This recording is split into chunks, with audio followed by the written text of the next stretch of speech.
Hey folks, thanks for joining me today. And today is day 8.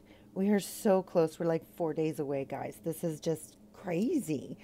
So I wanted to try something different today and make the background look almost like wrapping paper or something like that. I've seen a lot of like placemats and material, things like that, that have sort of like the plaid kind of look with Christmas colors and then throwing in a bit of gold. That's what I was trying to go for here. My paint, for some reason, wasn't flowing properly. And I think it's because maybe it was older paint or an older bottle that I had. Um, and maybe I didn't shake it enough to remix it. But anyways, the majority of the color was on the outside, where like on the brush, and the inside kind of just washed out. So I played with it a few times. I did a couple of coats, and I finally got it to where I was, I guess, happy with it. I didn't want to fuss with it too much, and I didn't want to waste a lot of time because I was really excited about getting the actual design onto the rock. So this is a mold that I purchased from the Happy Dotting Company. There's a link in the description below. It's mold number 3, so it's a smaller one, so it's not as big as my normal ones, and it's a little bit flatter. So this is the same one that I've been using all throughout the 12 Days Before Christmas series, except for the Grinch's hand, which is the small oval. But you can find all of those molds plus more at the Happy Dotting Company. So here I am, I'm going in, doing another coat of the green, just trying to brighten it up a bit. And like I said, I didn't want to mess around with it too much. I didn't want to spend a lot of time on it. But I did end up getting sort of that stripy kind of look that would be like in one of those squares in the material or the plaid kind of thing. It was just, I wanted to try something. So I've been using these 12 Days Before Christmas series to really play around with my backgrounds. And so far, I have not been disappointed. Just some of them have been a little bit more work intensive than others. So this being one of those. Anyways, and I'm spending a lot of time on it when in fact I really didn't need to, because I end up covering the center part of it up where I'm really paying attention to the design, and I cover it up with my design. So if you saw the thumbnail at the beginning, then you know that we're going to be doing a Christmas candlestick. And I just find that candles seem to, at least to me, they resonate Christmas time. Back in the day before we had electricity, people would put them in your Christmas trees. I do not recommend you doing that. And definitely never leave a candle unattended. So that's my safety bulletin for today. Never leave a candle unattended, especially if you have little children or if you have pets, and make sure that it's away from things that are flammable. I'm not speaking from experience, thank goodness, knock on wood. But yeah, you just don't want to, just for the sake of having a candle going, you don't want to. So just be mindful of where it is and make sure you blow it out before you leave. Anyways, enough with my safety speech. So I'm drawing on with my General's charcoal pencil, the white one, my basic shapes that I want to place in and around on this candlestick.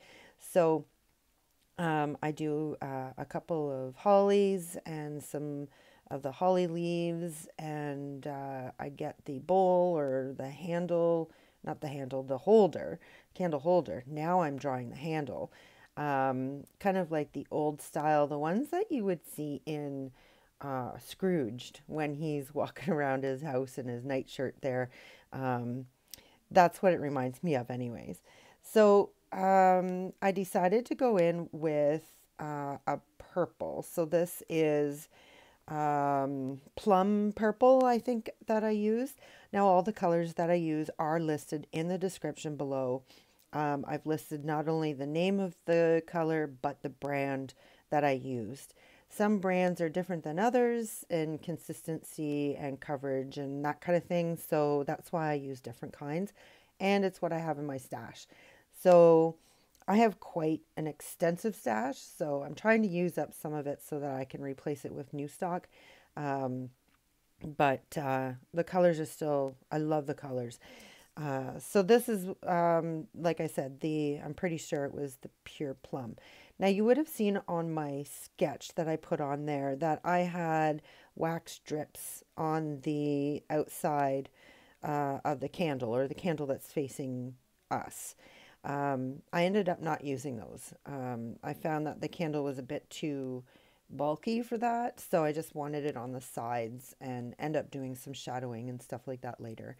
But yeah, so I went with this color because I felt that it was very, what do you call, like it's a deep purple or deep red mixed together to be kind of like a rich kind of candlestick or candle color. Now you just watched me sponge on with my blending brush. I think it was the large one that I used, some yellow.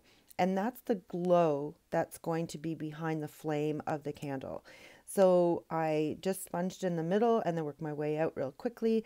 And it has like little bits of paint that have sort of been applied but not solid. So it gives it the appearance of glowing. And that's exactly what I was going for. So throwing in some more gold here, the candlestick holder being, most of the time I guess they're brass, but I went with the gold. And unfortunately I spent a lot of time working on this with the shape and everything, and then I cover it all up with the, the holly leaves and the berries and things that I put on the candlestick holder, but that's okay. Now what I do is when I'm painting, especially when I do my scenery pictures, I do them in layers. So I think about the very back color and then the next color on top and then the next color on top until I get to the forefront. And that's how I deal with these as well. So I know that I've got to do the background first, so get it all done. You don't know exactly where your image is going to go, so make sure you do it all and don't leave any spots bare. Then you sketch on your design and then you paint it. But make sure you paint all of it because, again, you don't know where things are going to end up. So you got to make sure that you have to do that next layer in completion. So that's how my mind works. It's totally up to you on how you do it, but that's how my mind works. Anyways, so now I'm doing the flame of the candle. So you saw me put on some red and then I threw in a little bit of orange and I blended it all together. And then I outlined again in red. So I have that nice little hot, sort of like the orangey red color in the middle and then hot on the outside with the red outline. And then I threw in some yellow flame flickers inside. And that's my flame for my candle. Then what I did with the plum color, I added a little bit of white just to give it a little bit of a different lighter shade. And I'm going in and putting in some of the lines where the wax strips are and all of that stuff. So I go in and I do that, and then doing the black outline. So you've got to have your wick, and I then outline the candle and everything like that. Again, this is something I need to do now because I will be doing the holly leaves and the berries afterwards, but I've got to have this outline done first because I don't know where these holly leaves and berries are going to go. I might even throw something else in there. So I got to make sure that this step is complete before I can move on. So that's just a glimpse into my head for you guys to know how I work doing a painting. Let me know in the comments below what your thought process is when you're doing a painting. I know that every artist is different and we all have our quirks, I guess you can call them. I'd love to know what you do in processing a painting in the way that you paint it. And let me know that if you like this video by giving me the thumbs up. And if you haven't already, please subscribe. And make sure to ring that bell because it'll give you a notification every time I post something new. And trust me, I've been having so much fun, you don't want to miss this. All right, now that I've got my outlining done, now I can go into doing the holly leaves and the berries. So basically the holly leaves are just like a couple of triangles put together. And so they're just like a little swoop, swoop, swoop, point, swoop, swoop, swoop, point. And I'm sorry, again, that's the way that I envision it. And it's almost what I say to myself when I'm making them. So whatever works for you, just do you. And that reminds me too, the colors that I'm using, you don't have to use the same colors. You can make your candle any color you want. You can do the background differently. I'm just showing you some techniques and things that I've learned that I just want to pass on to you. I encourage you to do what makes you feel good. And I'd love to see those. So if you wanted to hop on over to my Facebook page, there is a link in the description below. And you can post your finished works there. Show me pictures of what you have done. I'd love to see it. It's the biggest compliment to me. So remember to do that, but after the video. So here's all my holly leaves. And as you can tell, I did not follow what I had originally drawn on there. And here I go adding something different because, you know, that's just who I am. And that's totally okay. So what I'm doing here is I'm actually going to add some spruce boughs or pine boughs to incorporate with the holly leaves because I just felt it was missing that one piece of Christmas, I don't know, design or something like that. So that's why I threw that one in the middle. And so all I do is I take my paintbrush and very quickly like flick it from the center out to get these little wisps of color. And now I'm just using one of my dotting tools from the dotting center and to put on my little berries there. And then I just do an outline. So I'm using the darker green color that was on the background there in the plaid, Christmas plaid. And I'm just putting it on the center of the leaf. I will be outlining all of these in black as well so that they really pop out, but just the holly leaves. And I'm adding a darker green to those pine boughs just to give it a little bit more of a separation from the holly leaves. So you can do this any way you want. It's totally up to you.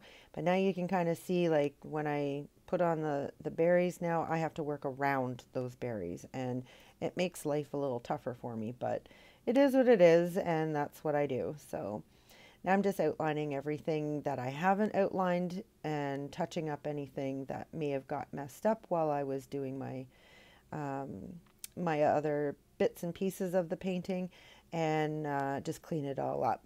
So once this is all done and it dries, then I can give it a coat of resin. And I let it sit for 24 hours and then it's ready to be touched and handled. I hope everyone is getting excited for Christmas. Like I said earlier, it's only 4 days away. Totally crazy. I haven't even finished my Christmas shopping yet. So I'll be doing that in the next couple of days.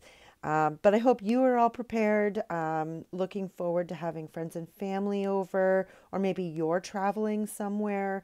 Make sure to wear your stretchy pants because there's going to be a lot of good food, a lot of good treats. So definitely don't step on a scale and stay off of that until the new year. So I'm just really excited about the season. I'm so happy that I've been able to bring these to you and share them with all of you. So remember, folks, life is what you make it. So get creative.